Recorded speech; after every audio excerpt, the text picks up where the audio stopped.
Olá, gente. Esse é o primeiro vídeo de uma série que Deus colocou no meu coração.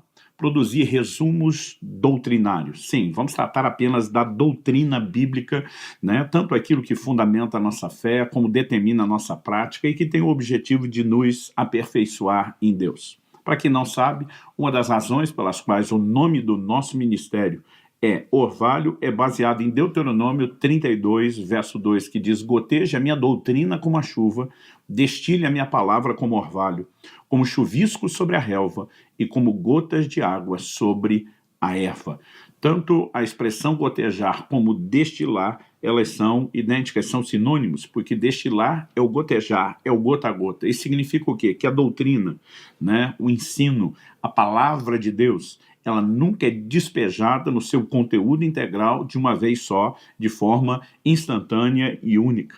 Nós precisamos entender que o ministério de ensino, ele tem uma função, é sempre ir derramando gota após gota, um pouco e mais um pouco. Aliás, nós lemos em Isaías, no capítulo 28, e no versículo 13, a seguinte declaração: assim, pois, a palavra do Senhor lhe será preceito sobre preceito, preceito e mais preceito, regra sobre regra, regra e mais regra, um pouco aqui, um pouco ali. Na verdade, esse conteúdo não pode ser despejado de uma vez só por questões de tempo, de assimilação, mas nós precisamos sempre estar sendo expostos ao conteúdo bíblico e não apenas a parte das verdades, mas ao seu todo.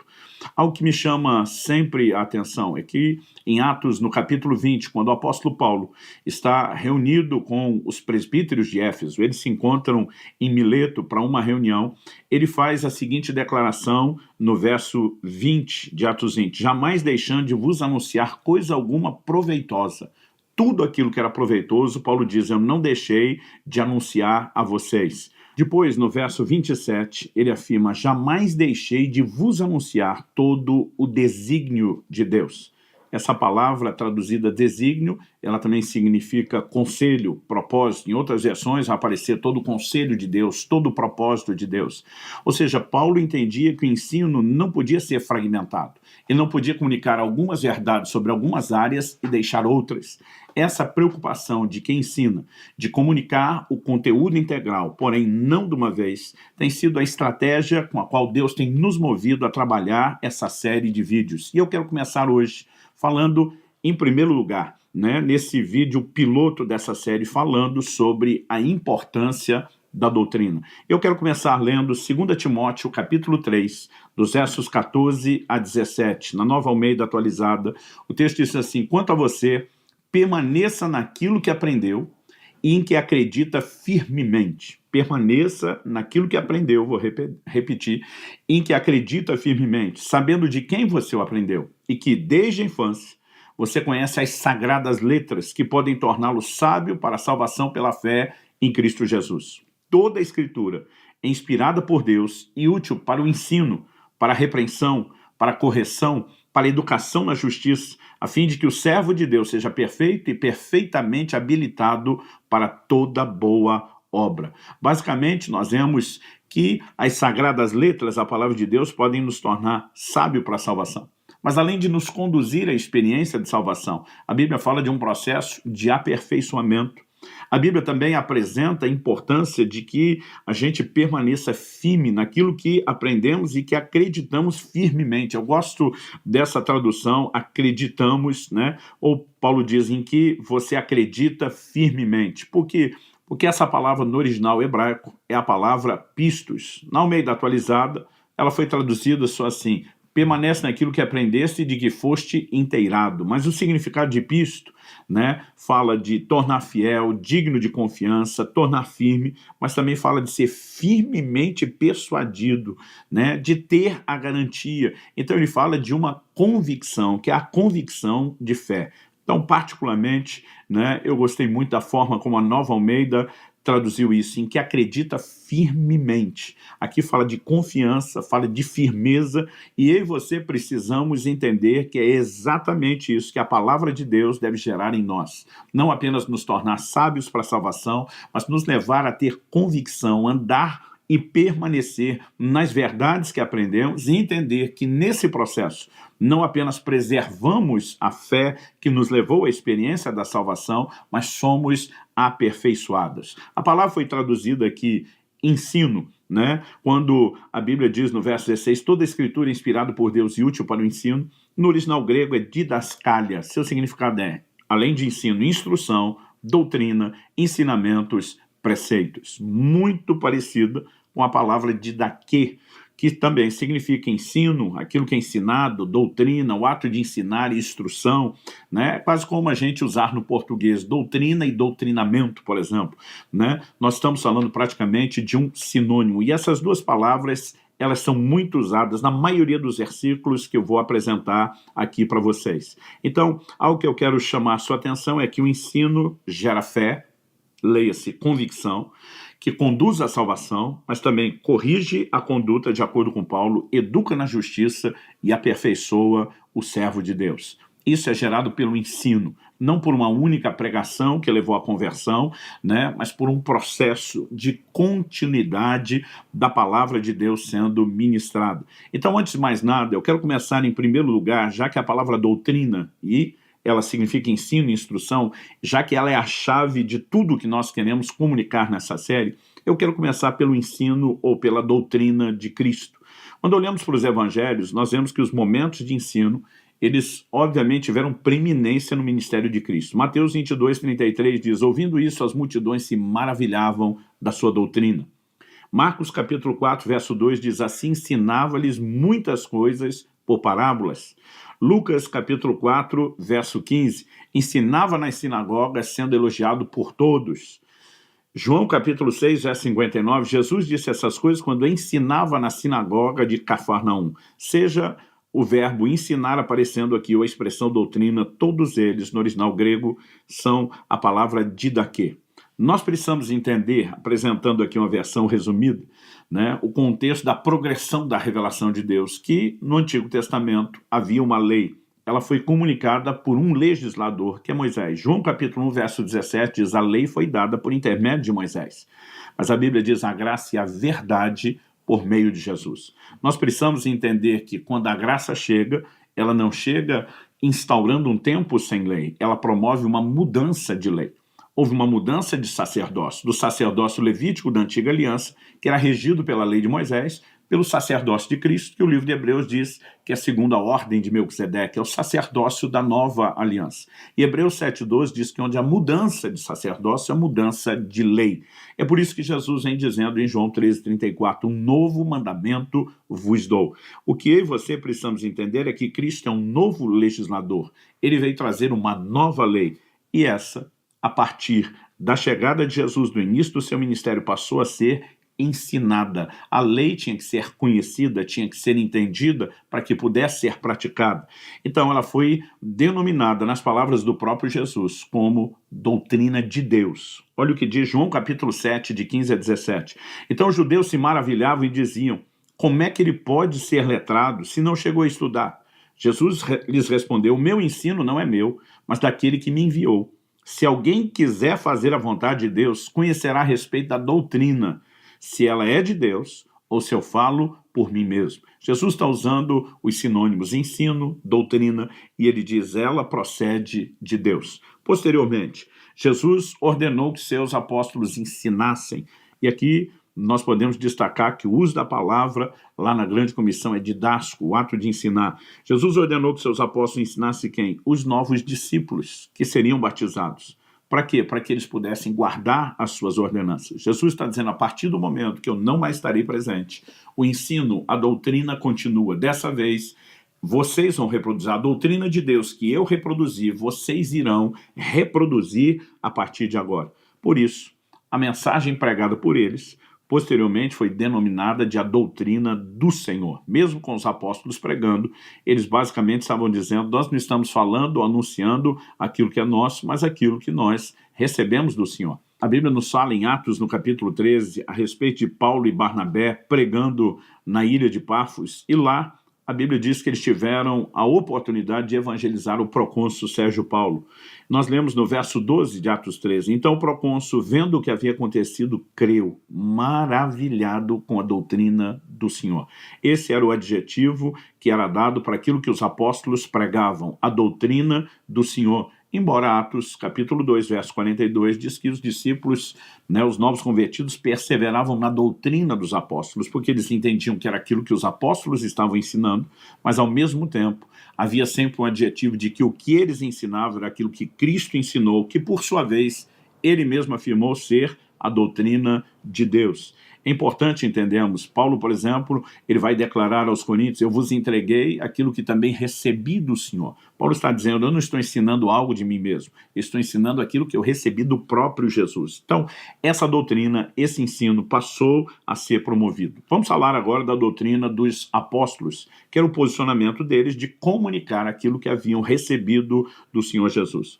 Os apóstolos foram instruídos por Jesus, tanto antes quanto depois da sua morte e ressurreição. Em Atos, no capítulo 1, dos versos 1 a 3, Lucas, que está escrevendo a continuação do seu evangelho, ele diz assim, escrevi o primeiro livro a Teófilo, e ele está falando do evangelho de Lucas, relatando todas as coisas que Jesus começou a fazer e a ensinar até o dia em que foi elevado às alturas, depois de haver dado mandamentos por meio do Espírito Santo aos apóstolos que tinha escolhido. Ele está dizendo, no primeiro tratado, no primeiro livro, eu falei das coisas que Jesus começou não só a fazer, mas também ensinar. Ele deixa claro, ele deixou mandamentos por meio do Espírito Santo aos apóstolos que tinha escolhido. Mas ele diz assim, depois de ter padecido, Jesus se apresentou vivo aos seus apóstolos. Está falando da ressurreição. Com muitas provas incontestáveis, aparecendo-lhes durante 40 dias. Jesus, depois da ressurreição, aparece durante 40 dias. Com qual motivo? O texto diz, falando das coisas relacionadas com o reino de Deus. Agora Jesus vem pontuar e ajustar a mensagem que ele já havia comunicado. Ele vem esclarecer coisas que eles não podiam entender antes. Em João 16 ele diz, eu tenho muito que vos dizer, mas vocês não podem suportar agora. Então agora Jesus amplia o entendimento, Jesus calibra a mensagem que eles vão pregar e eles, por sua vez, passaram a reproduzir esses ensinos. Atos capítulo 5, verso 42 diz, e todos os dias no templo e de casa em casa, não cessavam de ensinar e de pregar que Jesus é o Cristo. Então, havia o anúncio de que Jesus era o Cristo, havia pregação, mas havia também ensino, e o ensino era a fundamentação bíblica da mensagem que era proclamada. E qual era o propósito dessa doutrina promovida por meio dos apóstolos? Romanos capítulo 6, verso 17, nos mostra que o propósito é que essa doutrina fosse obedecida. Aliás, Jesus, na grande comissão, diz, ensinando-os a guardar tudo quanto eu vos tenho ordenado. Mas em Romanos 6, 17, nós lemos, mas graças a Deus que, tendo sido escravos do pecado, vocês vieram a obedecer de coração a forma de doutrina a que foram entregues. Obedecer de coração a forma de doutrina.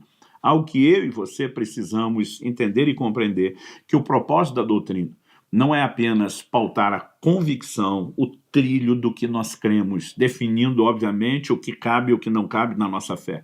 Mas ele também tem o propósito de pautar a nossa conduta, de gerar obediência.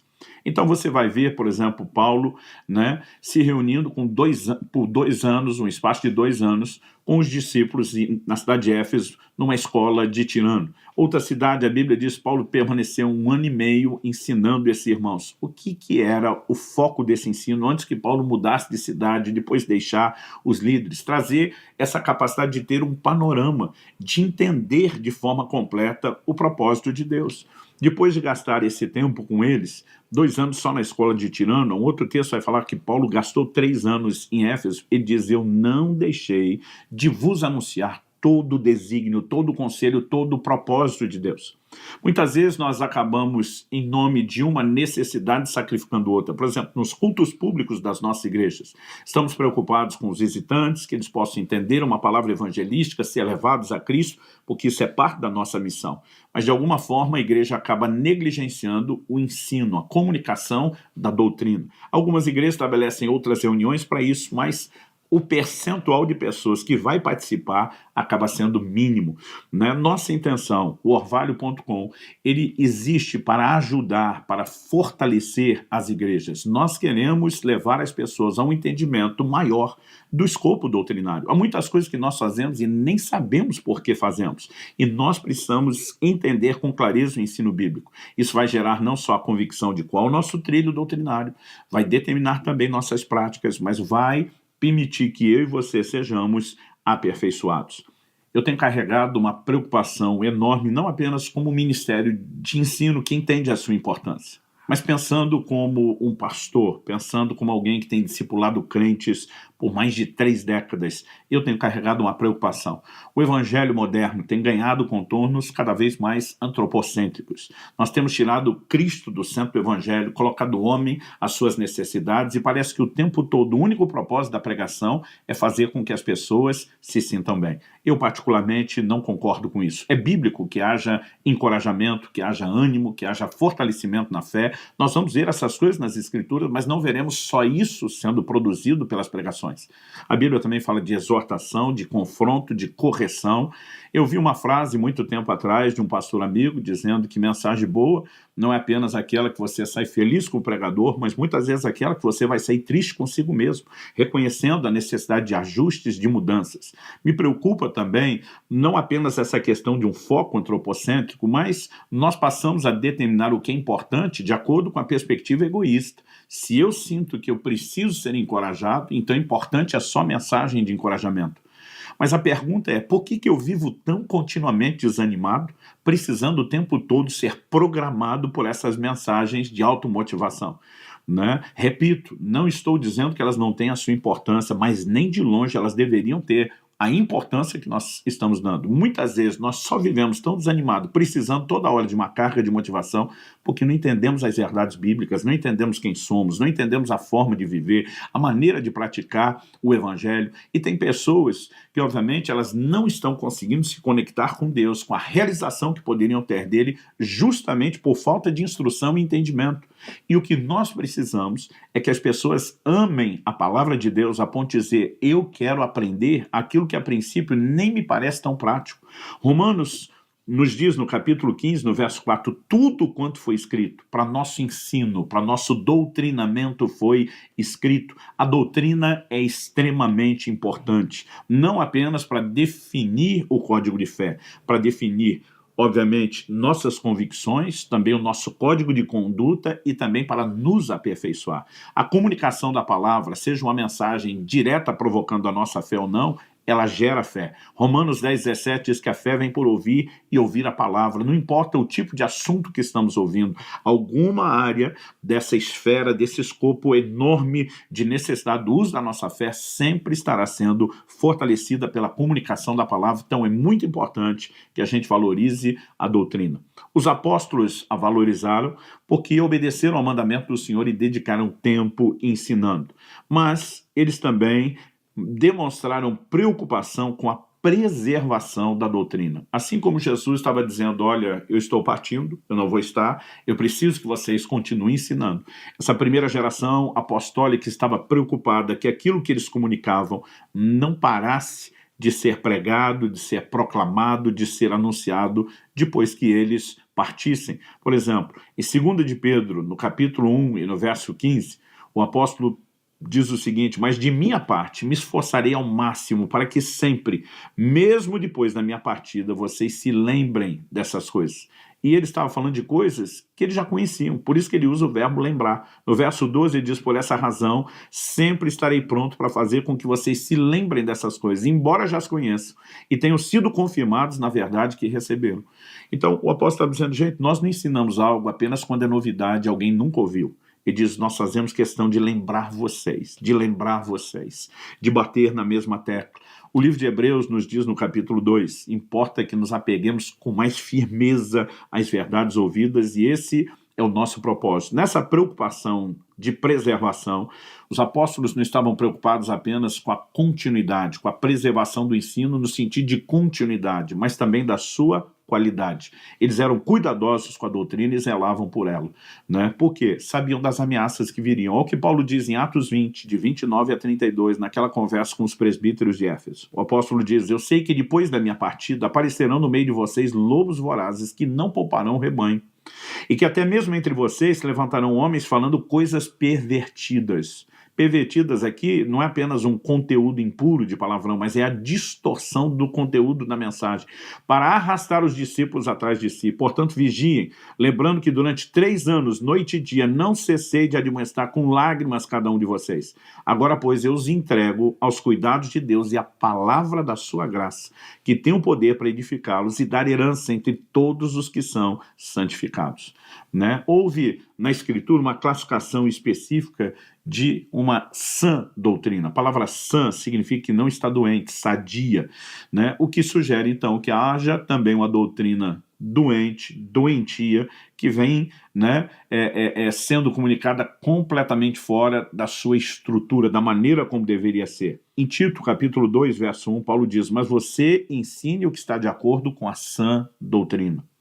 Em 1 Timóteo, capítulo 4, verso 6, Paulo diz assim: expondo essas coisas aos irmãos, você será um bom ministro de Cristo Jesus, alimentado com as palavras da fé e da boa doutrina que tem seguido. Essa é a classificação de boa. Existe a classificação, o adjetivo de má doutrina, quando há distorção. Em 1 Timóteo, no capítulo 4, no verso 13, Paulo orienta seu discípulo: até a minha chegada, dedique-se à leitura pública das Escrituras, à exortação e ao ensino. Né? Então ele está dizendo, a Bíblia tem que ser lida, exortações têm que ser feitas, ensino, explicação. Em 1 Timóteo 4,16, Paulo ainda diz: cuide de você mesmo e da doutrina. Ele está dizendo, assim como você tem que zelar pela sua vida espiritual, tem que zelar pela doutrina, porque a doutrina requer cuidado. Aliás, esse foi o motivo de, em Atos 15, temos um concílio em Jerusalém, o primeiro na história da igreja. Porque judeus desceram de Jerusalém para Antioquia, uma igreja dos gentios, estavam tentando judaizar esses gentios que haviam se convertido, exigindo deles uma circuncisão literal. Isso ia contra a doutrina que era promovida, ensinada e pregada. Paulo resiste esses irmãos junto com Barnabé, a confusão foi enorme, o assunto é levado a Jerusalém para ser debatido, porque eles sabiam que a doutrina não podia ser corrompida. Nós olhamos também para advertências que foram feitas de que as pessoas, ao longo do tempo, voltariam as costas a esse tipo de ensino, que era essa doutrina. 2 Timóteo, capítulo 4, versos 3 e 4, diz: pois virá o tempo em que não suportarão essa doutrina. Pelo contrário, se rodearão de mestres, segundo as suas próprias cobiças, como que sentindo coceira nos ouvidos. Eles se recusarão a dar ouvidos à verdade, entregando-se a fábulas. Tem muita coisa sendo pregada hoje em dia, né, que eu diria isso não é só uma utopia, já virou uma fábula, né? É uma distorção absurda do evangelho. Eu tenho corrigido pessoas que têm tentado viver de forma contrária aos princípios bíblicos, a ponto de dizer: ei, nós não podemos sequer te receber como membro da igreja se você tentar viver dessa forma, contrário às escrituras. E as pessoas olham para mim e dizem: se o senhor não quiser, tem quem faça, e simplesmente viram as costas, porque as pessoas estão se tornando lei para si, quando deveriam viver pela palavra de Deus. Os apóstolos já advertiam sobre falsas doutrinas. Em 1 Timóteo, capítulo 1, verso 3, ele diz: quando eu estava de viagem rumo à Macedônia, pedi a você que ainda permanecesse em Éfeso para admoestar a certas pessoas, a fim de que não ensinem outra doutrina. Quando ensinos estranhos começavam a aparecer, havia confronto. Em 1 Timóteo, no capítulo 6, de 3 a 5, o apóstolo ainda diz: se alguém ensina outra doutrina e não concorda com as sãs palavras de nosso Senhor Jesus Cristo e com o ensino segundo a piedade, esse é orgulhoso, não entende nada, mas tem um desejo doentio por discussões e brigas a respeito de palavras. É daí que nasce a inveja, a provocação, as difamações, as suspeitas malignas e as polêmicas sem fim da parte de pessoas cuja mente é pervertida e que estão privadas da verdade. Mente pervertida, privadas da verdade. Mas com o mesmo espírito de causar que nós continuamos vendo hoje em dia. Hebreus capítulo 13, verso 9 diz: não se deixem levar por doutrinas diferentes e estranhas. 2 de João, capítulo 1, de 9 a 11, eu ouvi essa advertência do meu pai desde que eu era criança. Todo aquele que vai além da doutrina de Cristo e nela não permanece, não tem Deus. O que permanece na doutrina, esse tem tanto o Pai como o Filho. Se alguém for até vocês e não levar essa doutrina, não o recebam em casa, nem lhe deem as boas-vindas, porque aquele que lhe dá boas-vindas se faz cúmplice das suas obras más. Logo, o assunto é sério. Os apóstolos também advertiam sobre condutas contrárias à doutrina. Romanos 16, de 17 a 19, irmãos, peço que notem bem aqueles que provocam divisões e escândalos em desacordo com a doutrina que vocês aprenderam. Afastem-se deles, porque esses tais não servem a Cristo, nosso Senhor, e sim a seu próprio ventre. Com suaves palavras e lisonjas, enganam o coração das pessoas simples, pois a obediência de vocês é conhecida por todos. Por isso me alegro por causa de vocês. Quero que sejam sábios no que diz respeito ao bem e simples no que diz respeito ao mal. Ele ainda diz em 1 Timóteo 1, dos versos 8 a 11, vou dar uma enxugada, uma resumida. Sabemos que a lei é boa se alguém se utiliza dela de modo legítimo, tendo em vista que não se promulga a lei para quem é justo, mas agora eu vou dar um salto, para tudo que se opõe à sã doutrina, segundo o evangelho da glória do Deus bendito, do qual fui encarregado. Todo confronto, anúncio de juízo, é para aqueles que se opõem à sã doutrina. Ela precisa ser ensinada, ela precisa ser preservada, ela precisa ser praticado. Por isso, eu concluo chamando a sua atenção não apenas para a importância que a doutrina teve no ministério de Jesus, mas também com a preocupação que ele demonstrou de que isso continuasse quando ele não estava mais presente por meio dos seus apóstolos. Aí vemos na primeira geração apostólica a mesma preocupação, não apenas de ensinar, e eles faziam isso publicamente, faziam isso de casa em casa, fizeram isso por meio das epístolas, mas também se preocuparam de que quando eles não mais estivessem presentes, isso continuasse sendo replicado. Paulo, por exemplo, diz a Timóteo: o que de mim recebestes, transmite a homens idôneos, que por sua vez tenham a capacidade de também comunicar a outros. Era uma comunicação da doutrina de geração a geração para que isso não parasse em momento algum de ser comunicado.